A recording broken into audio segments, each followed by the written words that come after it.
का घर है दूर, प्रेम का घर है दूर। इसीलिए नारद जी कहते हैं कि प्रेम सीखना है तो ब्रज से सीखो, प्रेम सीखना है तो ब्रज के रसिकों से सीखो, प्रेम सीखना है तो हमारे ब्रज के राधा रमण सरकार के परम लाडले हमारे सब गुरुदेव से। यथा ब्रज गोपियानाम, जैसे ब्रज की गोपियों ने ब्रजवासियों ने प्रेम किया। कल हमारे बसंत शास्त्री जी कह रहे थे कि हमारे गुरुदेव को सारे ब्रज में एक नाम से बुलाया जाता है, श्री नंद बाबा।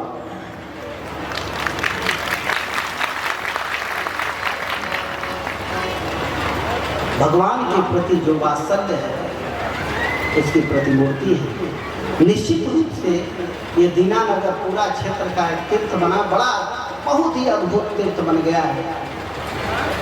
मैं फिर से दृष्टता कर रहा हूँ गुरुदेव और सभी संत चरणों के, मैं बार बार नम्र निवेदन कर रहा हूँ कि इस क्षेत्र में ये प्रेम की वर्षा निरंतर बनी रहे। इतना प्रेम, इतनी ज्यादा प्रेम की वर्षा हो जाए कि हमारे दीनानगर वालों को पूरे के पूरे साल एक क्षण भी ऐसा न लगे कि आज सत्संग नहीं हो रहा है। बस इसी के साथ मैं अपनी वाणी को यहीं पर विराम देते हुए फिर से निवेदन करूंगा, आइए पुनः वही दो लाइन कीर्तन फिर से गुनगुना लेते हैं। गोविंद जय जय गो, शब्दों से लगाव करें महाराज, इसलिए ये बड़ा समय है। हमें सतगुरु देव की शरण प्राप्त है, उनकी शरण का में शासन में पड़ा। और आप तो इनके बच्चों को विश्वास करें, गुरु चरणों और आत्मा विश्वासा, गुरु पुराणों में उनकी आशा, इसलिए उनके समान विश्वास करके हमें करना चाहिए। जय श्री कृष्ण। कृष्णाय वासुदेवाय हरये परमात्मने प्रणतक्लेशनाशाय श्रीगोविन्दाय नमो नमः। ठाकुर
सद्गुरुदेव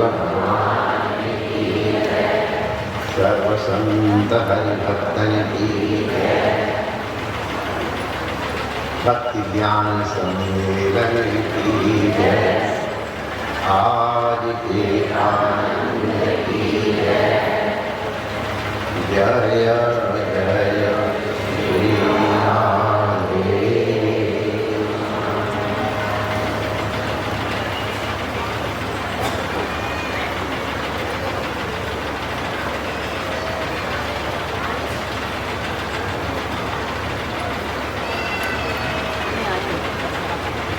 नारायण नारायण नारायण नारायण।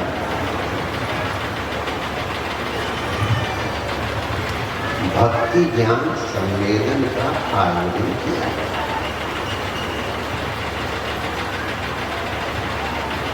इसमें भक्ति श्रेष्ठ है कि ज्ञान श्रेष्ठ है। वो हमारे गुरु थे, उन्होंने हमको कहा महाराज गंगा गहरी है कि यमुना गहरी है, इसका निर्णय तो हम नहीं कर पाएंगे, लेकिन हमारे डूबने के लिए दोनों में बहुत पड़ती है।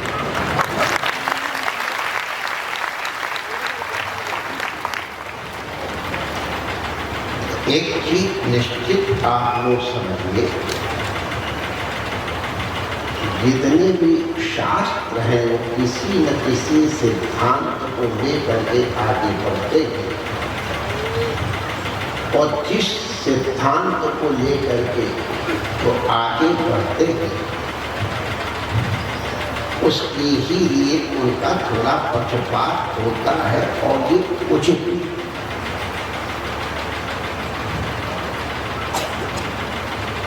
तो इसलिए अगर भक्ति का ग्रंथ है तो निश्चित रूप से भक्ति का उत्कृष्ट प्रतिपादित किया जाता है,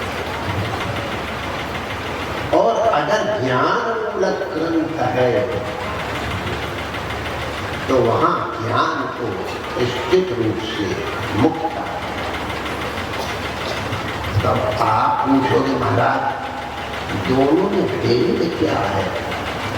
हम भेद कर ही नहीं, भेद है ही नहीं। अब सिक्के को तुम किस तरह से देख रहे हो ये आपके ऊपर है।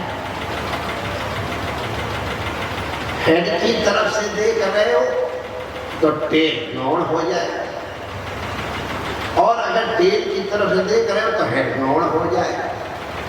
तो टेल या हेड को गौण करने का या हेड या टेल को प्रमुख बताने का कोई तात्पर्य नहीं। तुम्हारा जिसकी ओर अभिमुख हो उसका तुम्हारा आभिमुख्य प्रभाव। अभी सुनाया गया भक्ति श्रेष्ठ सकल गुण खानी। भक्ति श्रेष्ठ है, सब गुणों की खानी है। दो महापुरुषों बड़े परमाणु करते, लेकिन बिन सत्संग न पावे प्राणी लेव। भक्ति सभी गुणों की खान है अवश्य, लेकिन मिलेगी कैसे? सत्संग से मिलेगी, और बिन सत्संग विवेक न हुई। और विवेक का मतलब क्या है? नीर और क्षीर का अलग अलग करना। तो नीर और क्षीर को अलग अलग करना ये विवेक, इसी को तो ज्ञान कहते हैं। तो मान लिया सीधी सीधी भाषा में अगर हम कहें कि राम के प्रति भक्ति है, कृष्ण के प्रति भक्ति है, भगवती के प्रति भक्ति है, अगर तुम जानते ही नहीं हो कि कृष्ण कौन है तो क्या खाक भक्ति करोगे? आपको भगवान के चरण कमलों से बांधने के लिए आदेश दिया हमारे दिल्ली वाले बाबा। अब अगर तुमको पता ही नहीं कि भगवान के चरण में कैसे हैं, उनमें कौन कौन से लक्षण है, वो किस तरह से हमारा नियंत्रण करते हैं, अगर इसका भान नहीं तो भगवान के चरणों का ध्यान क्या करोगे? इसलिए के पंडित वो भक्ति करते हैं कब? भक्ति ही ज्ञानाय कल्पते, ये भी है। और ये भी है ज्ञान की पराकाष्ठा ही भक्ति। ज्ञान परिणाम है भक्ति का। अगर ज्ञान नहीं है तो भक्ति प्रसन्न नहीं होती है। इसलिए भक्ति ज्ञान सम्मेलन का तात्पर्य क्या है? तुम्हारा अंतःकरण किस रूप का है? आप अपने अंतःकरण के अनुरूप शास्त्रों की विधा है। आपके अनंत जन्मों के संस्कार किस ओर आपको प्रेरित कर रहे हैं? अगर आप उस मार्ग पे चलोगे तो तुमको सफलता शीघ्र मिलेगी। इसलिए ये कभी मत कहना कि ज्ञान श्रेष्ठ है, भक्ति छोटी है, हिम्मत ही नहीं कर। क्योंकि ज्ञान कब होगा? जब ब्रह्म तत्व के विषय में प्रेम होगा। बिना अगर आत्मनस्तु कामाय सर्वं प्रियं भवति, किं नाम तावत् प्रियता भक्ति एव। अगर ब्रह्म के प्रति तुम्हारा, परमात्मा के प्रति तुम्हारा, राम के प्रति तुम्हारा, कृष्ण के प्रति तुम्हारा, अपने गुरुओं के प्रति अगर तुम्हारा प्रेम है तो क्या भक्ति करोगे? कैसे दंडवत करोगे? सीखना पड़ता है। हमारे गुरु महाराज को क्या प्रिय है पूछोगे? जो महाराज के नदी में क्यों महाराज को क्या अच्छा लगता है? तो ये ज्ञान नहीं प्राप्त करोगे तो भगवान की प्रिय वस्तु कहां से दोगे? हमारे लाला को मक्खन अच्छा लगता है। अगर लाला के सेवक नहीं बताएंगे कि लाला को मक्खन अच्छा लगता है तो तुम्हें क्या मालूम है लाला को मक्खन देना? इसलिए जब तक तुम्हारे हृदय में अपने गुरु के प्रति प्रेम नहीं है तब तक आप ज्ञान प्राप्त करने की चेष्टा नहीं करोगे। और जब तक ज्ञान नहीं प्राप्त करोगे तो भगवान अपने गुरु के प्रति, अपने इष्ट के प्रति तुम्हारा क्या आचरण है इसका निर्णय कैसे करोगे? इसलिए एक ही सिक्के के दो पहलू हैं। जो आभिमुख्य है उसके अनुसार आप चलिए। और हमारे श्रीमद् भागवत का भी जो भक्ति का चरम प्रमाण ग्रंथ है, सत्यम परम धीमहि, ये उसका आदर्श ज्ञान प्रदीप है। अगर ज्ञान नहीं प्राप्त होगा तो उसका नाम ज्ञान प्रदीप क्यों रखा है? अब ज्ञान निवर्तन की अनंतर ही भक्ति दृढ़। तो इसलिए और भक्ति अगर नहीं है तो ज्ञान नहीं होगा, ये भी ठीक है। तो ये आपके ऊपर है कि आप उसको साध्य बनाते हो कि साधन बनाते हो। वस्तुतः दोनों ही साध्य हैं, दोनों ही साधन हैं। और हम लोगों को जो सिखाया गया है भक्ति ज्ञान कछ नहीं होगा, ये मुख्य है।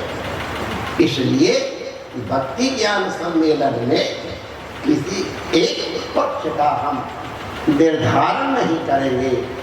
अब अगर किसी के लिए पेंसिलिन लाभदायक है तो उसके लिए पेंसिलिन प्रिस्क्राइब की जाएगी। और अगर उसको पेंसिलिन अनुकूल नहीं है तो दूसरी कोई चीज प्रिस्क्राइब की जाएगी। उस दिन हम चर्चा कर रहे थे, हर व्यक्ति के लिए गुरु अलग अलग होता है। जितने आप बैठे हो ना, सबके लिए गुरु अलग अलग। तुम्हारे तो जो जीव जहां है, गुरु को वहां उतरना पड़ेगा उसको ऊपर उठाने के लिए। अब अगर कोई कश्मीर में गिरा है तो उसको उठाने के लिए गुरु कश्मीर जाना पड़ेगा। और अगर कोई जलंधर में गिरा है तो उसको वहां आना पड़ेगा। कोई रामेश्वरम में गिरा है तो उसको वहां जाना पड़ेगा। कोई गड्ढे में गिरा है तो गड्ढे में भी उतरना पड़ेगा। कीचड़ में भी गिरा है तो गुरु को कीचड़ में भी उतरना पड़ता है। तो कीचड़, गड्ढा और गंगा तक कोई इंपॉर्टेंट नहीं है, शिष्य का उद्धार कैसे। गुरु का एकमात्र लक्ष्य है शिष्य का उद्धार करना। उसके लिए कौन सी दवाई चाहिए, वो गुरु अपने विवेक से निर्णय करता है। अभी हम लोग गुरु परंपरा का श्रवण कर रहे थे। गुरु परंपरा से जो ज्ञान प्राप्त हुआ है, हमारे यहाँ परंपरा का बड़ा महत्व है। यहाँ तो भागवत के कैद पढ़ने को बैठे हुए हैं, प्रामाणिक आगे भी पीछे भी। भागवत की भी परंपरा है, नारायण से प्रारंभ हुई, और हमारी उदासियों की भी परंपरा है, नारायण से भगवान हंस से प्रारंभ, एक है। लेकिन जब भी वर्णन आया है भागवत तत्व रूप में, नारायण के रूप में ब्रह्मा, ब्रह्मा ने सुना वो नारायण हो गए। ब्रह्मा ने नारद को दिया, नारद ब्राह्मण, नारद परमात्मा हो गए, गुरु हो गए, ज्ञान प्रदीप हो गए। एक दिया से दूसरा दिया जला।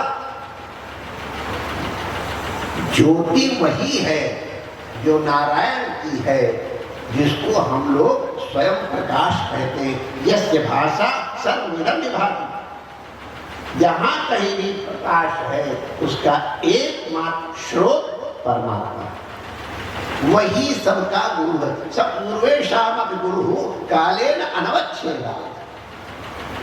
परमात्मा ही सबका गुरु है। जितने जितने गुरु के रूप में, ईश्वर के रूप में, अवतार के रूप में जो आकार दिख रहे हैं, वो सब के सब आकार माध्यम है। ज्योति मुख्य है। सोने का दिया है कि चांदी का दिया है कि पीतल का दिया है कि तांबे का दिया है कि मिट्टी का दिया, इंपॉर्टेंट नहीं है। उसमें गैया का शुद्ध घी है कि उसमें भैंस का घी है कि उसमें कड़वा तेल है कि उसमें चमेली का तेल है। अरे एक आध तो अनुष्ठान ऐसा होता है, बता, उसमें मिट्टी का तेल जलाया जाता है। तो तेल कौन है वो अलग है, लेकिन प्रज्वलित होने के लिए दीपक का, प्रदीप के पास आना आवश्यक है। प्रदीप की सन्निधि में जाकर के तत्सन्निधौ, उसकी सन्निधि में जाके अपने आप जो प्रदीप्त कर लेता है तो परिपूर्ण। ज्ञान प्रदीप की जो चर्चा करी वही। देखो दोनों में अगर अहंकार की निवृत्ति नहीं हुई तो ज्ञान भी नहीं हुआ और भक्ति भी नहीं हुई। अगर भक्ति में अपने पर ये अभिमान जाए जन भोरे, मैं सेवक रघुनायक पति मोरे, ये है, ये भी अभिमान में अभिमान नहीं है, अभिमान शून्यता। ज्ञान में भी अगर इंद्रिय लोलुपता है, इसके माने ज्ञान नहीं हुआ। मुख्य तात्पर्य है अपने तुच्छ अभिमान की निवृत्ति, अपने को परिच्छिन्न मानने की निवृत्ति। अगर भक्ति से होगी परिच्छिन्नता की निवृत्ति, तो काम क्रोध इत्यादि हृदय दोष से होते। दोष नहीं है तो न काम होगा न क्रोध होगा। द्वितीयात् वै भयं भवति। जब तक द्वैत नहीं है तब तक न काम होंगे, न क्रोध होंगे, न लोभ होंगे, न मोह। इसीलिए भगवान से जब अर्जुन ने पूछा ये आदमी पाप क्यों करता है, अतकेन प्रयुक्तोयम पापम चरति पुरुषः, आदमी पाप करता ही क्यों है? अनिच्छन, इच्छा नहीं होती पाप करने की, बलादि नहीं होता। तो भगवान ने कहा काम ऐसा, क्रोध ऐसा, रजोगुण सब।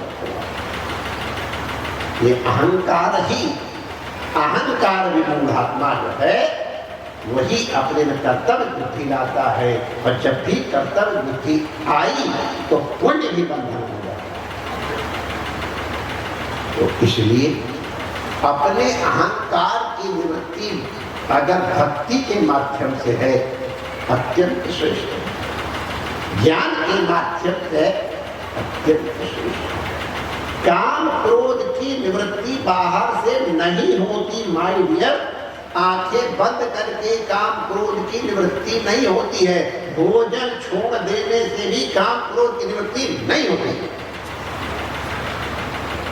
इंद्रियां कमजोर जरूर हो जाएंगी, लेकिन इंद्रियों मन से इंद्रियों के भोग करने की इच्छा समाप्त नहीं होती।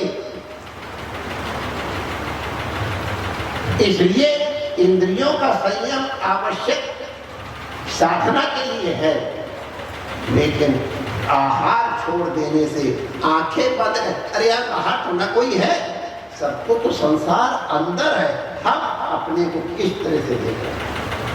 इसलिए बाहर के संसार के आंख बंद करने से निवारण कुछ नहीं होने वाला। माय डियर, मैं आपको प्रैक्टिकल बता रहा हूं। रामेश्वरम से लेके गंगोत्री तक, गंगोत्री में और ऊपर गोमुख तक और उसके ऊपर धर्म जाया है। जब तक एक रोटी एक लंगोटी की आवश्यकता है, तब तक तुम संसार में ही हो। अब उस संसार में कैसे रहना है, वही बात है। कटहल की सब्जी बढ़िया खत्म बनती है, हमारे पूर्व में तो कटहल क्या बात है।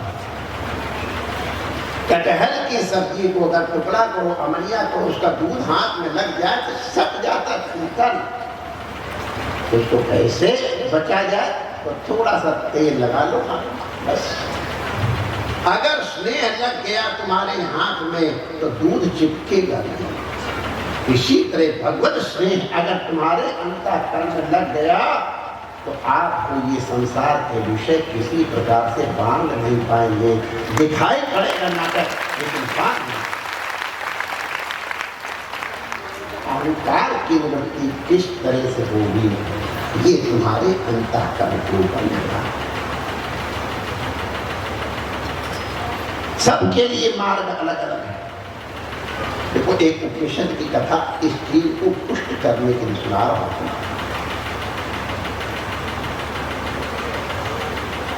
कई लोग अभी आज बैठे हुए थे, मैंने लोगों से बताया था कि तुम लोगों को दिखाई पड़ रहा है कि मैं एक मंत्र दे रहा हूं, लेकिन मंत्र एक नहीं है। ये मंत्र तुम सबके लिए अलग अलग, तो कहीं मंत्र तो वही है, एक ये, बीच में ये, पीछे नमः। अलग अलग कैसे हो गया, तो आपके अंतःकरण में वो किस तरह से प्रतिभाषित हो रहा है, मंत्र वो है। शब्द तुम्हारे अंतःकरण में किस प्रकार प्रकाश दे रहा है, वो मंत्र। उपनिषद की एक कथा सुनाते हैं, बड़ी प्रसिद्ध है। एक बार प्रजापति ब्रह्मा के पास देवता, दानव और मानव, ये तीनों प्रतीक हैं। हम ही में से देवता भी बैठे हैं, हम ही में से दानव भी बैठे हैं, हम ही में से मानव बैठे हैं। जो सत्वगुण प्रधान है वो हो गए देवता, रजोगुण प्रधान है वो मानव हो गए, और तमोगुण प्रधान है वो राक्षस हो गए मानव। तो ये तीनों प्रजापति ब्रह्मा के पास गए और ब्रह्मा जी से अपने आत्म कल्याण का उपाय, तीनों एक साथ गए। और प्रजापति ब्रह्मा,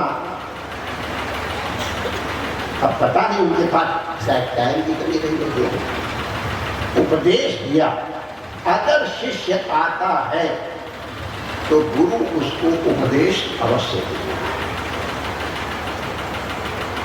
जिज्ञासु आए, अरे कभी कभी तो कई लोग परीक्षा लेने आ जाते हैं, हो अब तो हमारे पास जल्दी कोई नहीं आता, पहले शुरू में ही लोग आ जाते थे। ये देखिए काशी से आया कितना बड़ा पंडित है। तो एक जने पूछे, महाराज इस श्लोक के विषय में शंका बताओ, तो मैंने बता दिया कि ये श्लोक उस ग्रंथ में और उस अध्याय में लगभग इस नंबर का है। कन्या भारत का पहले ही जानते हो। तो मैंने कहा आप क्या हमारी परीक्षा लेने के लिए आते क्या? ये तो कई लोग इम्तहान लेने आते हैं, देखो भैया दिमाग वैसे ही हल्ला मच जाता है, दुनिया हल्ला मचाएगा, आता है तो वो जिज्ञासु नहीं, वो परीक्षा है। जिज्ञासु तो ये आता है कि हमारा कल्याण कैसे, तुम कितने बड़े पंडित, हमको क्या लेना देना? हमारे भंडार में कितना है हमको तुमको क्या लेना देना है? तुम्हारे पेट में जितना आएगा उतना तो कम से कम हमारे पास है ही है, बल्कि उससे ज्यादा। अपनी आवश्यकता की बात करो।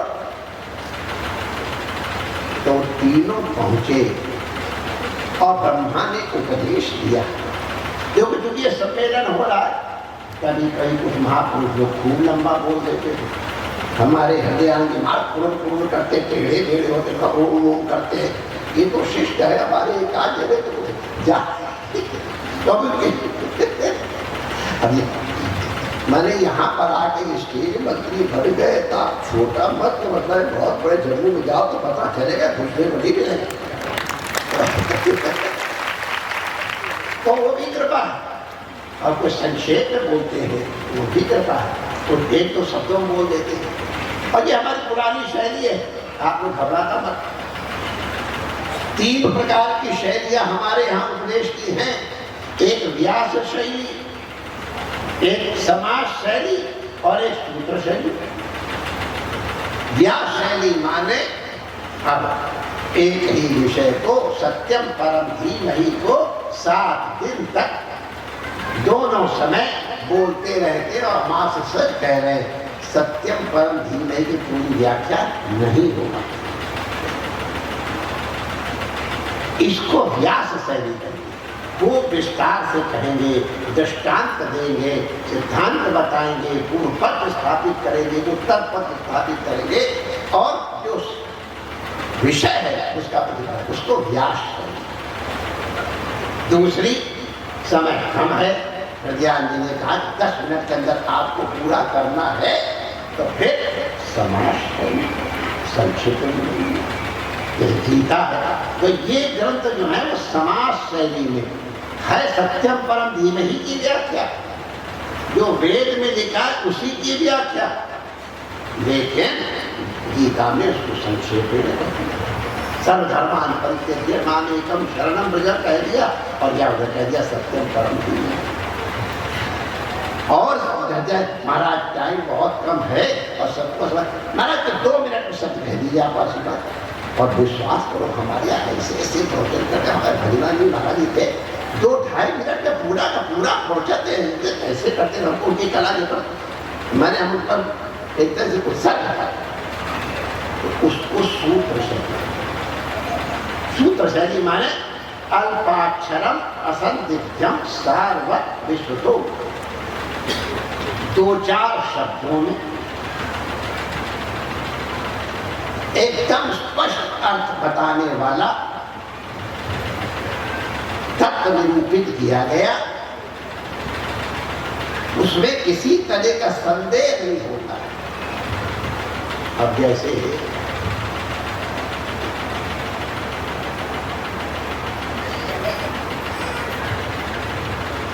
कई सूत्र हैं, अथा तो ब्रह्म जिज्ञासा, तत्व समन्वया, योगा समाधि, तो ये 2-4 अक्षरों के सूत्र हैं।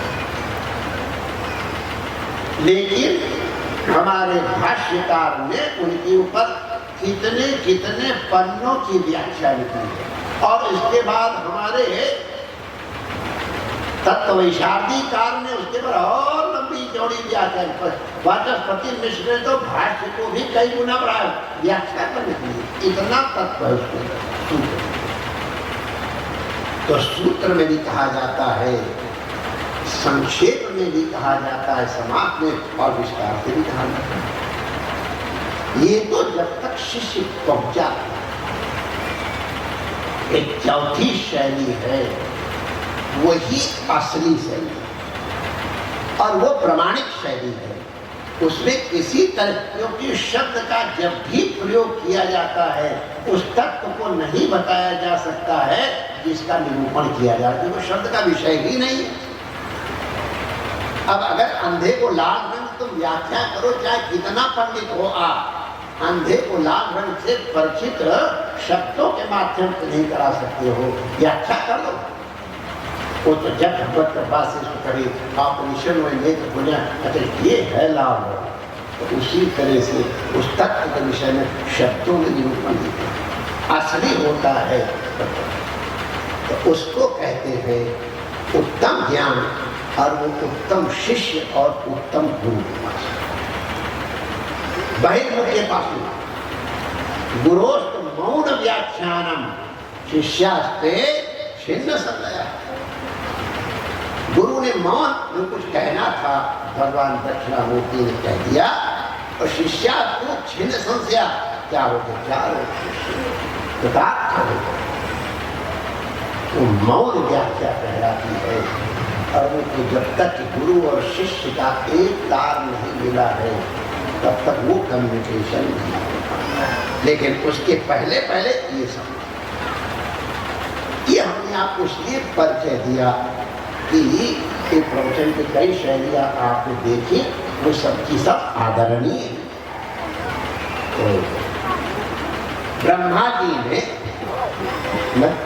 व्यास शैली में कहा तो न समाज शैली में, सूत्र शैली में कहा, सूत्र अत्यंत संक्षेप, दा इति,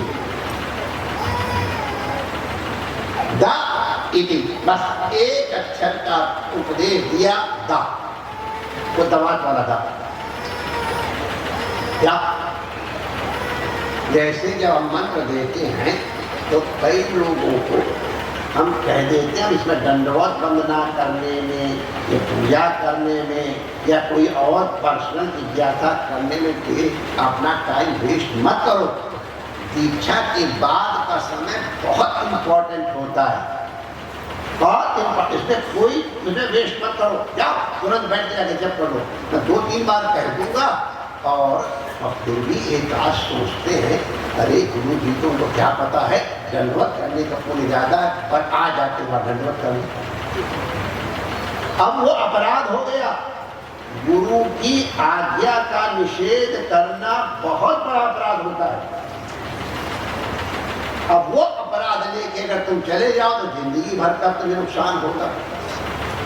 तो कभी कभी तुम्हारे अपराध का परिमार्जन करने के लिए हमको डांटना भी पड़ता है।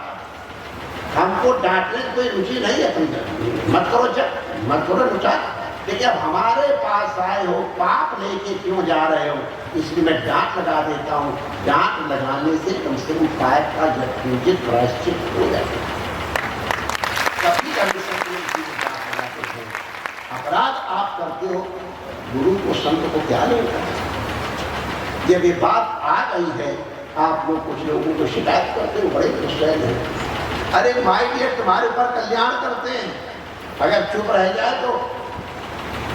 एक हमने अपने गुरु महाराज से कथा सुना, ये भी दांत का अर्थ बताएंगे, लेकिन ये बात जो डांट लगाने वाली बात है वो सुनाता हूँ।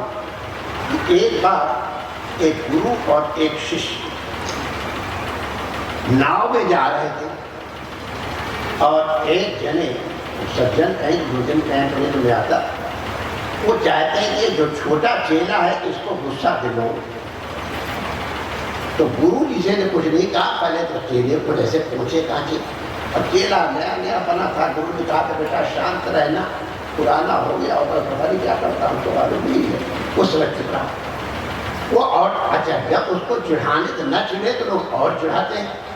अरे बाद में उसका शिष्य के यहाँ इस जगह, उनको क्या जगह कहते हो, फुटबॉल जहाँ से किक करते हैं, यहाँ पर अपना भाला, भाला समझो ना, जैवलिन कहते हैं, उससे उसके पैर को गड़ाने लग गया। शिष्य तो चुपचाप बैठा रहा, उसके पैर से खून निकलने लग गया। अब वो शिष्य ने कुछ नहीं कहा। जैसे ही नाव किनारे, हमारे गुरु महाराज ने कथा हमको सुनाई थी लगभग आधी शताब्दी से पहले, तो जैसे ही नाव आई वो उतरने लग गया, तो जैसे हम लाठी लगा के उतरते वो भाला लगा के उतरा, और इतने नाव झोंका खाती, जैसे ही झोंका खाया तो भाला उसके पेट में घुस गया और वहीं गिर के मर गया। वो महाराज का इसकी आयु तो नहीं खत्म थी, कैसे मर गया। तब तक अपने शिष्य के पैर को देखा, खून बह रहा। बेटा ये क्या है? तो महाराज इसके पैर से हमारी भाला गाड़ गाड़ कर। अरे महात्मा, उसको कुछ तो कह देता, 2-4 गाली दे देता, उसका पाप दूर हो जाता। अब तुमने मौन साध लिया, देखो आज उसकी मौत हो गई। गुरु जी कह रहे बेटा क्रोध कर देना चाहिए था। क्यों? उसका कल्याण होगा। तो डांटने से कल्याण होता है, तुम्हारे पापों का नाश होता है। दीक्षा के समय डांट लगाने की तो और ही तत्व होता है। उस समय डांट लगाना एक मेहनत का काम है। जैसे गुरु महाराज ने शिष्य को समझाया, डांट देना था, इसका पाप दूर हो जाता, इसलिए करना पड़ता है। तो सावधान गुरु की आज्ञा। गुरु ने जब कहा तो जाओ, उनके सुनाया था आप लोगों को स्मरण हो। पहले दिन सुनने के बाद पहले श्रवण, फिर इसके बाद मनन, और मनन के बाद अगर कोई स्पष्टीकरण हुए तो जिज्ञासा, और इसके बाद जब श्रद्धा उसका आचरण करे। श्रवण, मनन और जिज्ञासा की विधि। ब्रह्मा जी ने कहा उद्दा इति माने हो गया, चलो यहां से। तीनों समझदार थे, तीनों जने उठ करके वहां से चले। इति माने उपदेश पूर्ण। जब भी अध्याय होगा तो इति, कोई बात होता इति, इति माने इति शब्दम प्रबंधते। तीनों ने प्रणाम किया और प्रणाम करके ब्रह्मा जी को और पहुंच गए, और तीनों जा करके अलग अलग विचार। ध्यान करना, ये तुम्हारे लिए कथा सुना रहा हूं, उपनिषद के लिए नहीं, देवताओं, दानवों और मानवों के लिए नहीं, इंडिविजुअल तुम्हारे लिए।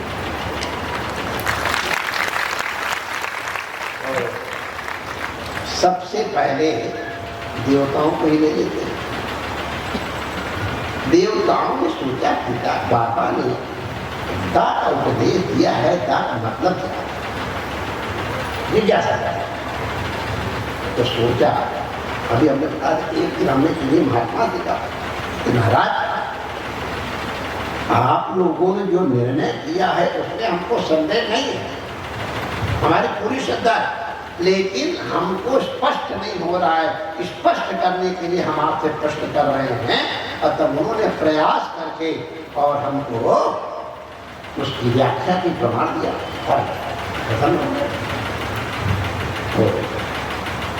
जिज्ञासा की जाती है, अपने गुरु पे संदेह है इसलिए नहीं, गुरु की बात समझ में नहीं आई तो श्रद्धा पूर्वक पूछा। और पूछने से पता चल जाता है कि जैसे हम उनका पता नहीं दान ले रहा है, हमारा जिज्ञासा कर रहा है। जिज्ञासा करने वाले हमको लोग आते, हम आपको बता सकते प्राइवेट बात होती है। भगवान का प्रसाद है, गुरु महाराज का प्रसाद है, माध्यम भगवान माध्यम बनाते हैं और लोगों से करवाते हैं। तो देवताओं ने सोचा, पिताजी ने, गुरु जी ने दान का उपदेश क्या है, सोच करके आए, लग गया हाँ उपदेश तो यही है, लेकिन जरा स्पष्टीकरण करने तो पिताजी के पास आए कि क्या करते, संतों के पास जाए तो ये उम्मीद जाते ही हम आए हैं, पता है कितना इम्पोर्टेंट आदमी है, पहले हमसे बात करो, भगवान कहाँ चले जाएंगे। पहले आपको लोग ऐसे उम्मीद करते हैं, लेकिन चिंता न करो, यहाँ नहीं चिंता करो, संत के पास जाओ, एक लोग ध्यान कर रहा है, चुप कर, माला फेरने चुप कर, किसी को कुछ उपदेश दे रहे चुप बैठे, जो बीच में बैठे थे उनको तो बाजा हमसे बात करो ना पहले, ये अपराध कहलाता है। चुपचाप बैठ जाओ, जब गुरु पूछे कह दिया बेटा तो पूछो। तो ध्यान में बैठे गुरु जी ने तो पहुंचो नहीं, ऐसे धम्म से डलवट करेंगे, आंखें खुल जाए, देखो सही कौन बोल रहा है, करो जय श्री कृष्ण, अरे जय श्री कृष्ण, तो 3 बार जय श्री कृष्ण, उसका मतलब ये हमको जय श्री कृष्ण ही है, अरे हमारी तरफ देखो ना, श्रद्धा इसको भेज। प्रणाम मन से होता है, वंदन मन से होता है। कैसे याद होता बेटा?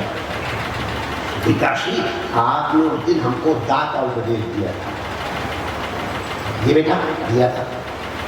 दात का तात्पर्य क्या है? तो उन्होंने दात क्या करता? तो बेटा तुम लोग समझदार हो, हमने जब दात का उपदेश दिया तुमने भी कुछ सोचा होगा। ये पिताजी हमने सोचा था, क्योंकि देवताओं के पिता भी हैं ब्रह्मा जी। तो पिताजी हम देवता लोग बहुत भोगी हैं। भोगी माने इंद्रिय लोलुप।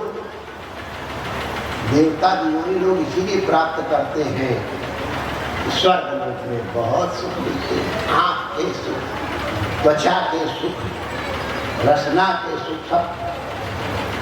और जो इस तरह बहिर्मुख वृत्ति वाला है वो आत्माभिमुख नहीं हो सकता। परांचिखानी व्यग्रिणा स्वयंभू तस्मात् परां पश्यति न। इंद्रियां जब बाहर जाती हैं तो अंतरात्मा का दर्शन नहीं कर पाती है। कश्चित धीरा, ये सब महापुरुष प्रत्यगात्मैकवीक्षण अपनी अंतरात्मा को जानने के लिए अपनी इंद्रियों को संकुचित करके अंदर की, जब तक अंतर्मुख नहीं होगे तब तक आत्मा रामत्व की अनुभूति नहीं, न भक्ति होगी। जब तक अंतर में नहीं जाओगे, कृष्ण तुम्हारे नहीं बनेंगे, तब तक भक्ति नहीं होगी। रिलेशनशिप हो सकती ओके, भक्ति तो जब कृष्ण तुम्हारा हो गया है, भक्ति माने भजनम भक्ति, अभेद हो गया है। कृष्ण कृष्णा तवास्मि, तुम हमारे मैं तेरा। इसमें ये जब तक आभिमुख नहीं होगा, अंतराभिमुख्य नहीं होगा, तब तक संभव नहीं। तो इंद्र ने कहा, देवताओं ने कहा, तो इंद्र ने कहा हम लोग बहुत बहिर्मुख हैं, हम विषयी हैं। हम विषयी हैं इसलिए हमको अंतरात्मा में अपने तत्व की प्राप्ति नहीं होती है। आपने दाम माने इंद्रियों को दमन करना बताया। दमन माने होता है इंद्रियों को ब्रेक लगा के कंट्रोल करना, इसको दमन करना। तो आपने दाम माने दमन बताया। पिता ना ब्रह्मा ने कहा शाबाश बेटा, तुम उत्तम शिव, तुमने ठीक सोचा। दाम माने क्या बताया कि हमने दाम माने दमन। दमन माने अपनी इंद्रियों के ऊपर नियंत्रण रखो। इंद्रियां तो जाएंगी, घोड़े तो भागेंगे। लगाम से इंद्रियाणि हयान्याहु मनः प्रग्रहमेव च बुद्धिं तो सारथिं देति। तो अभी पूरी अधिकारी ने अपनी भाषण में बताया था, बिन सत्संग विवेक न होई। ये विवेक बुद्धि यही ही सारथी है, मन रूपी लगाम से इंद्रियों को कंट्रोल। इसी से भक्ति भी होती है, इसी ज्ञान भक्ति ज्ञान आए। तो आपने पिताजी हमको दाम आने दमन सिखाया। पिता ने शाबाश बेटा, तुमने ठीक सोचा। दाम आने दमन। देवता लोग चले गए, दाम आने दमन समझते उनका कल्याण। इसका उपनिषद बताता है इंद्र ने तपस्या की और वो सब का उपनिषद बताता। दूसरे नंबर पर राक्षस लोग आए, दैत्य। दैत्य माने राक्षस माने जो दूसरे के हित को अपने लिए छीनते हैं, उनको राक्षस। देवता कौन है? जो हमारी हानि होए तो भी दूसरों का हित हो जाए, ये सब महापुरुष। ये एते सत्पुरुषा परार्थ घटका स्वार्थान परित्यज्य। मां दोनों सम्मेलन चल रहे हैं और यहाँ आके बैठे हुए हैं जैसे कोई काम ही नहीं ठलुआ है। ये परार्थ घटका इतने सब इंपॉर्टेंट काम छोड़ दिया, इसलिए बैठे हैं कि आपका कल्याण करना है। तो वो एक सत्पुरुषा, वो देवता लोग हैं जो अपने हित को भी छोड़ करके दूसरों का कल्याण करते हैं, वो सत्पुरुषा। अन्य लोग वो हैं जो हमारी हानि न हुए और दूसरों का कल्याण हो जाए तो मानो। और देवी मानव राक्षसा परहितम स्वार्थाय निघ्नन्ति, जो अपने स्वार्थ के लिए दूसरे की हित की हानि करते हैं, ये राक्षसा असुरा असुसुरमन्ते असुरा, शील हुए दांत हुए नहीं, जो दूसरों का खून किए। अब किस तरह से किए आपने सबको मालूम रही है। असुरा अपने स्वार्थ के लिए जो दूसरों के हित की हानि करे उसको असुर।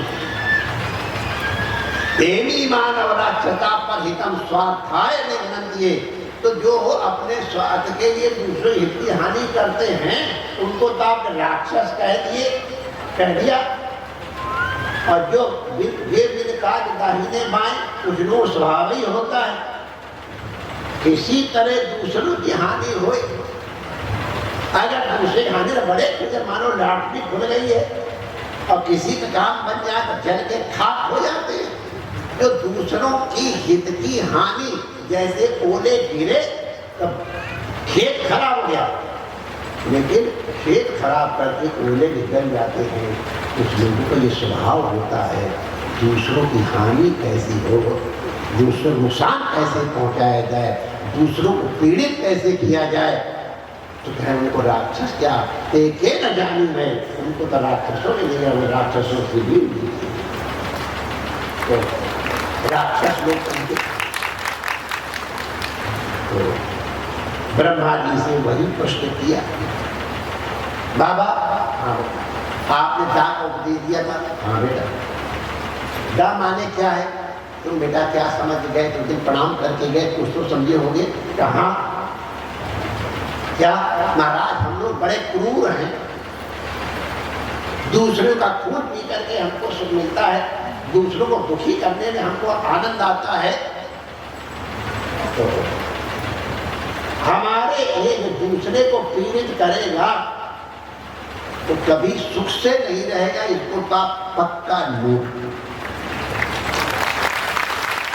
मोमबत्ती जले या ना जले, माचिस की तीली को जल के खाक होना ही पड़ेगा। जो दूसरे को जलाएगा उसको पहले जलना पड़ेगा, दूसरा जले न जले, जलाने वाले को जलना। और अगर दूसरे को शीतल करना है तो बर्फ पहले स्वयं शीतल होती है, तब कॉफी को ठंडी करती है, आइसक्रीम लस्सी ठंडी करती है। तो जिस तरह के तुम दूसरे को करना चाहते हो उस तरह तुमको पहले बनना पड़ेगा। अगर तुम शीतल हो तभी दूसरे को शीतल कर पाओगे। दूसरों को जलाने के पहले ध्यान रखना, अपने आप को जलाना। दैत्यों को समझ में आ गई बात। उनका महाराज जी, हम लोग दूसरों को दुखी करके बड़े प्रसन्न होते हैं। हमारे इस पीड़ा प्रदान करने वाले स्वभाव के ऊपर नियंत्रण करने के लिए आपने दा माने दया का उपदेश दिया। दा माने दया, पिता ब्रह्मन का ठीक शिष्य। दा माने दया, दा माने ये। तो राक्षसी प्रवृत्ति वाले अगर दूसरों के ऊपर दया करना शुरू कर दें, उनकी राक्षसी प्रवृत्ति अपने आप दूर हो जाए और आत्मा विमुख हो जाए। तो दा माने दया, और पहले दा माने दमन, दूसरी दा माने दया। तीसरे नंबर पर अपनी बिरादरी वाले गए, मनुष्य लोग गए। वही प्रश्न और वही उत्तर। बाबा आपने उस दिन दा का उपदेश दिया था। हाँ बेटा दिया था। दा का मतलब क्या है? बेटा तुमने क्या समझा? उनका महाराज हम लोग चमड़ी चली जाए,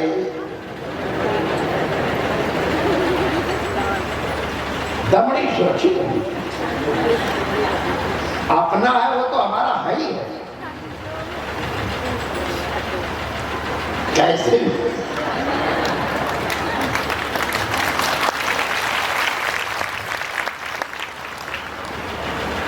तो ये लोलुपता है, कंजूसी है, इतर की वस्तु। मैंने अपनी कितनी सुंदर पत्नी हो, लेकिन पढ़ाई पत्नी का ध्यान देना जरूर छोड़ो। ऐसी बता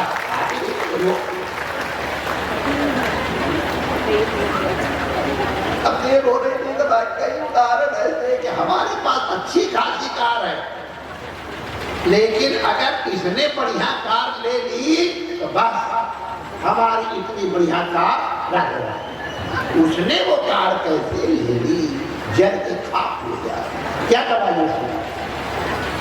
तो भाई भगवान गुरु जी से पूछा, प्रभु दा माने क्या? तो उन्होंने कहा दा माने दान। दा माने दान माने दान तुम कब करोगे? जब तुम्हारा धन के ऊपर आकर्षण कम होगा, जब तुम उसको त्याग करने की और प्रसन्नता को जबरदस्ती नहीं, कुछ लोग दिखावा के लिए करते हैं। तेरे को समझ आएगा नहीं, अच्छा तुम वीडियो का नहीं और समझ उसको उठाने वाला नहीं, मैं पहले बता दिया कुछ नहीं आता तो थोड़ा क्या करे वीडियो। अब उसकी बात छोड़ो, भी तो चुपचाप सुन रहा है, लगा के तमाशा चुपचाप ऐसे सुन रहा है, तो चले जा रहा क्या क्या मैंने कहा पता ये तमाशा अच्छा हो गया, कुछ समझ में आना नहीं।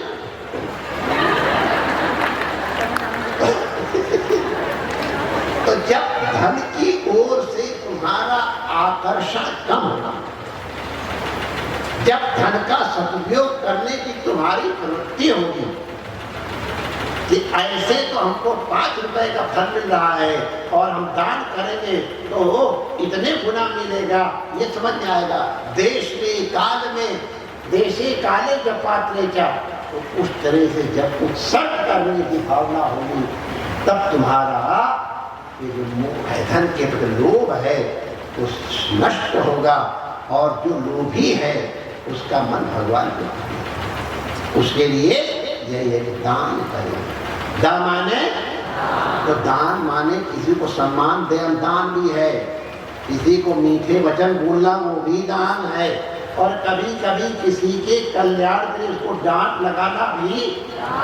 लेकिन अभी वाली बात समझ ना कहीं कि महाराज ने कहा दूसरे को डांट लगाए तो दान है, वो उल्टी बात लोग जल्दी समझ गए। तुम्हारे हृदय में दूसरे के कल्याण की भावना होनी चाहिए, बस। तुम गाली दे रहे हो, बिगड़ रहे हो, अपने अंदर टटोल के देना, तुम इसके हित के लिए कर रहे हो कि अपनी ही भावना को प्रकट करने। माता जिस गाल पे चुम्बन लेती है उसी पे ऐसा गर्मा गर्म लगाती है कि तुमको तब तक याद है।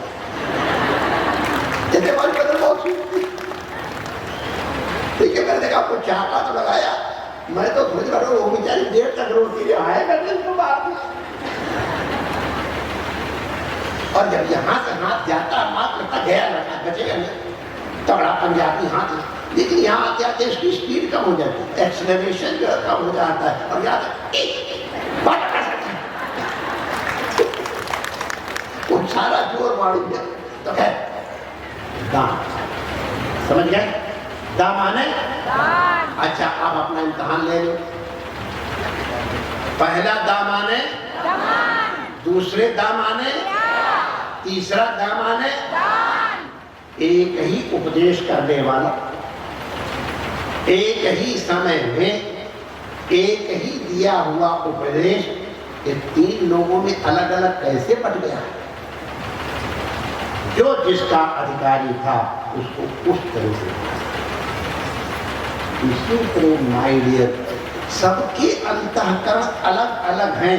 अब चाहे वैज्ञानिक से पूछ लो और चाहे विद्वान बैठे, कोई भी जीव ऐसा संसार में नहीं है जिसका अंतःकरण एकदम एक। अरे यार, हाथ की उंगलियां तो मिलती नहीं है, और आंख के अंदर जो है ना वो तो बिल्कुल नहीं मिलते हैं, जितने सबके अलग अलग, उसी तरह आप सबके अंतःकरण भी अलग है। गुरु के ऊपर उत्तरदायित्व होता है। आपका अंतःकरण जिस तरह का है उस अंतःकरण के अनुसार उपदेश दे और तुम्हारा कल्याण हो जाए, यही उसका लक्ष्य है। और ये चीज और हम थोड़ा स्पष्ट कर देना चाहते हैं, ध्यान रखना, हम किसी के गुरु नहीं हैं। तो मैं सबके सामने कह रहा हूं, गुरु तो वो है जो दीक्षा के समय हर समय अवतरित होता है, दीक्षा के समय अवतरित होकर प्रकट होता है। और इसीलिए मैं कह देता हूं दीक्षा के समय, देखो आज तो तेरा गुरु आया, वो उपदेश दे रहा है, एक बार 10 बार 20 बार सुन लो। अगर इस गेट से बाहर गए तो गुरु तुम्हारा प्रस्थान कर जाएगा। और जब गुरु चले जाए, मैं रहूंगा, जब पूजा महाराज अपना गुरु मंत्र भूल गए तो ये तो ज्यादातर हमारे मुंह पर भाग जाता, यहाँ से तुम्हारा, हम तुम्हारे गुरु बनने लायक है ही नहीं, क्योंकि तुम्हारा ध्यान नहीं। जिसका ध्यान है 5-6 शब्द, 3 शब्द, 5-6 वर्ष, अब वो तुमको याद नहीं है, इसके माने तुम सावधान होकर नहीं सुनो। और अगर कहीं दया करके बता भी दे तो गुरु मंत्र नहीं होगा। ध्यान रखना, मंत्र हो सकता है, गुरु मंत्र तो उसी समय दीक्षा के समय जब गुरु अवतरित होता है, उसकी ज्योति यहाँ आती है तब होता है, इसलिए सावधान कीजिए। और इसीलिए हम आप लोगों को और बता दें, जब हम आपसे कहते हैं अपना गुरु मंत्र किसी को बताना नहीं, उसका तात्पर्य नहीं। आपको जो गुरु मंत्र दिया गया है वो आपको लिए, वही गुरु मंत्र हमारे जाने का भी थे, बहुत प्रेम। अब उनको अगर कोई दवाई फायदा कर दी तो उनको हमसे बड़ा प्रेम था, जबरदस्ती हमको खिलाएंगे। अब मैं जानता था भाई, मैं थोड़ा बहुत पढ़ा लिखा था तो भाई, तो हमको वो क्या है, काली काली की दवाई होती थी, ध्यान नहीं आ रहा है वो, और मलाई मिला कर दिया करते थे। अब मुझे खानी थी तो वो क्या करें, अच्छा आज दे धर जाओ, नहीं माने मुंह खोलो, तो मुंह खोल करके हमारे को मुंह में डाल देंगे भी नहीं। ये सच्ची घटना है, जब नहीं मान रहा। हमारे पास पंडित श्याम जी थे और भजनदास जी, हमारा मुंह खोल करके अब हम डाल देते थे। अब हमको मालूम था, हमको इसकी जरूरत नहीं, दवाई को लेकर के यह दबा देते थे और बनाए बनाए चाट जाते थे, मुझे दिखाओ मैं दवाई याद रखूँ। ये अपनी गोल पट्टी बता रहा भाई सही को, तो उनको जो दवाई पैदा करती है आपको थोड़ा करेगी। आप तो सोच जाए उनको सही सही बता रहे हैं और नुकसान हो गए, वही जैसे क्या बिना वही बात। अगर तुमने किसी का नुकसान किया या तो तुमने अशुद्ध मंत्र बोल दिया तो तुम्हारी ऊपर आती, और दूसरे में तुम्हारे कारण गलत समझा, उसका भी प्रतिवाद तुम्हारी ऊपर है। महाभारत की कथा है, दुर्वासा को सूर्य भगवान ने कहा मैं श्राप दे दूंगा, जिसने तुझे ये वाला मंत्र दिया है तुमने इसका उपयोग किया, तब उनकी करना। तो हर एक को अगर ऐसे मंत्र दे करके अपने ऊपर पाप की कमाई मत करना, इसलिए मैं मना करता हूँ। कोई पूछे भी तो कह दो कि हम बताने के बारे में ये कुछ चीजें बहुत आवश्यक थी, इसलिए आपसे निवेदन की गई। हमने सोचा था मैं आप लोगों से कह दूंगा कि जाओ आप लोग कन्वर्ट कर लो जाके, लेकिन हमको लगा नहीं ये अच्छा रहेगा, हम सब लोग रहें तो प्रमाण रहेगा।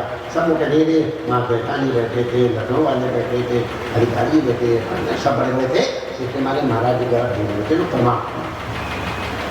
इसलिए भक्ति में ज्ञान में कोई अंतर नहीं है। तुम्हारे लिए दा माने दया है, कि दा माने दमन है, कि दा माने दान है, कि तुम्हारी ऊपर जिसके लिए जो मार्ग है, वेद में जितने भी मार्ग बताए गए हैं तो सबके सब लक्ष्य तक पहुंचने वाले हैं। आप कहाँ हो जितनी नदियां सब समुद्र में जाती हैं, लेकिन नर्मदा पश्चिम की ओर बहती है, गंगा दक्षिण की ओर बहती है, ताप्ती किसी और तरफ बहती है। महानदी तो त्रयी सांख्यम योगः पशुपति मतम वैष्णवमिति प्रभिन्ने प्रस्थाने परमिदमिदा पत्थर रुचीनाम वैचित्र्या ऋजु कुटिल नाना पतिजुषाम मृणामेको गम्यः तमसि पैसा मरणवति व विष्णु महिमन का बहुत प्रसिद्ध श्लोक है। पूज्य स्वामी विवेकानंद ने इसका उदाहरण दिया था शिकागो में। ऐसी बहुत लंबी व्याख्या न करके हम ये बताएंगे कि जैसे नदियां नाना प्रकार के मार्गों का अनुसरण करती हुई अंततः समुद्र में पहुंचती है। हे भगवान विश्वनाथ, हे भगवान विश्वनाथ, रुचि नाम वैचित्र्य क्या क्या है? त्रयी माने वेद, सांख्य माने ज्ञान, योगा कर्म। ये जितने त्रयी सांख्यम योगा पाशुपत शास्त्र, ये तंत्र शास्त्र, वैष्णव शास्त्र, वैष्णव प्रभिन्ने प्रस्थाने, इनके भी नाना प्रकार के प्रस्थान हैं। वो सबके सब आपको ही लक्ष्य बना करके चलते हैं। तो अगर गंगा जी कह नहीं नर्मदा तो पश्चिम की ओर बहती है, हम भी पश्चिम की ओर बहेंगे तो नहीं पहुंच पाएंगे। नर्मदा कह गंगा जाती है दक्षिण पूरब की ओर, मैं भी जाऊंगा तो नहीं होगा। तो जो जहां है उसके अनुसार वही मार्ग है। रुचि नाम वैचित्र्याद ऋजु कुटिल नाना पतिषाम, लक्ष्य है। इसी तरह कृष्णा तवास अहम कृष्णा कहो तो। और एक बात बता दूं, ये जितना भक्ति के मार्ग में जो तात्पर्य है ना, ये सेव सेवक भाव तो है ही है, लेकिन अंत में भक्ति में भी कृष्ण हम, ये भागवत के पंडितों से पूछ रहे हो, कृष्ण हम, मैं कृष्ण हूं, मेरी ललित गति को देखो, मेरी क्रिया देखो। ये भक्ति का शास्त्र है भागवत। भक्ति में गोपिकाओं की और गोपों की उपलब्धि है, पराभक्ति। इसलिए भक्ति ज्ञानी कछु नहीं भेदा, उभय करें और संभव खेदा। किस तरह से तुम्हारा कल्याण होगा, दान से कि दया से कि दमन से, ये डिपेंड करता है। अपने अपने अनुसार मार्ग करो, परमात्मा सबका मंगल करे। ये महापुरुष अत्यंत व्यस्त है। इनकी यहाँ मेरे कम से कम 2000 आदमी तो आया होगा, कम से कम मिनिमम, ज्यादा खाली लकड़ी बनानी। आज वहाँ पर कहाँ से विप्राय हुए विद्वान, इसी तरह से बड़े अधिकारी तो हमारे जैसे कितने वहाँ पड़े इनके नाम पे रोटी खाने वाले सब यहाँ आए हैं। ये संतों का स्वभाव है अनुग्रह का, तो अनुग्रह करके आए हैं। अनुग्रह करके जो पधारते पूरा कुछ नहीं कर सकते। क्या दोगे लोग, इनके बाद कौन सी कमी है? बल्कि इनको तो प्रणाम ही कर सकते हैं। हम बड़ी भक्ति पूर्वक समस्त महापुरुषों के चरणों में प्रणाम करते हैं। हमारी तो कोई योग्यता नहीं है, आपने अपनी कृपा के वश में हो करके जिस तरह हमारे पर कृपा बरसाई है, वैसी कृपा करके हमको इस योग्यता भी प्रदान करना। बर्तन भी दो, जैसे प्रसाद बांटते हैं तो दोना भी देते हो, हलवा भी देते हो, तो हमको पात्र भी बनाओ और हमें जो पात्रता के अनुसार प्रदान करो। ये संतों से प्रार्थना कर, तुम्हारे साथ हम भी जुड़ेंगे। महाराज आए शरण तुम्हारे चरण गए के बाद, तो शरण गए के बाद आपकी शरण में आ रहे हैं। आप सबकी विद्या रखें और आप सबके मन में संतों में ठाकुर सेवा धर्म नहीं है, साधु सेवा धर्म हमारा है। संतों के बड़े अपार श्रद्धा और दान करो, दया करो, दमन करो, सबके लिए है। इसके लिए कौन सा मुख्य है? निर्णय कर लेना। बड़ा दिव्य और भव्य आयोजन हो गया। इतनी शीघ्रता में बाबा जी और बाबा बेटे तो भाई भी मिलकर के कर दिया। अब अगर ये दोनों तो हमको बैठने की भी जगह कहा तो इसी करके बैठे, तो ये सब नहीं होगा। और अगर ये संत महापुरुष न आए होते तो धरी रहे स्टेज, शैलेशा जी भी धरे रहे और बाबा साहब भी धरे रहे। संतों ने अनुग्रह किया है तो आयोजन सफल हुआ। और उनके इधर आप लोग ना आए होते तो क्या करते हम खम्भों, हम तो खम्भे को सुनाते थे। आप लोग आए, आसान काम नहीं घर छोड़ कर निकलना, सबके घर में काम है, छोड़ करके अगर आए हो तो फिर इसका अधिक से अधिक लाभ प्राप्त करो। जो सुना है उसका मनन करके मेरी दर्शन करो, आचरण में लाओ, परमात्मा सबका कल्याण करे। इन शब्दों के साथ मुझे महापुरुषों के चरणों में प्रणाम करते हैं। और आप सबके जब एक आप गीत बैठे तो क्या कहोगे, तुम उस गीत गाओगे, क्या पढ़ाई हमारी तुम्हारी बिरादरी इनका भी कल्याण हो। ये तो 3 पीढ़ी से हमारा, तो आप सबका कल्याण हो इस प्रार्थना पूर्वक कुछ बाबा जी शायद प्रार्थना करवाएंगे, अपने कुछ आदेश देंगे, हम लोग भी सुनेंगे, प्रार्थना करेंगे। आपका कल्याण हो। जय श्री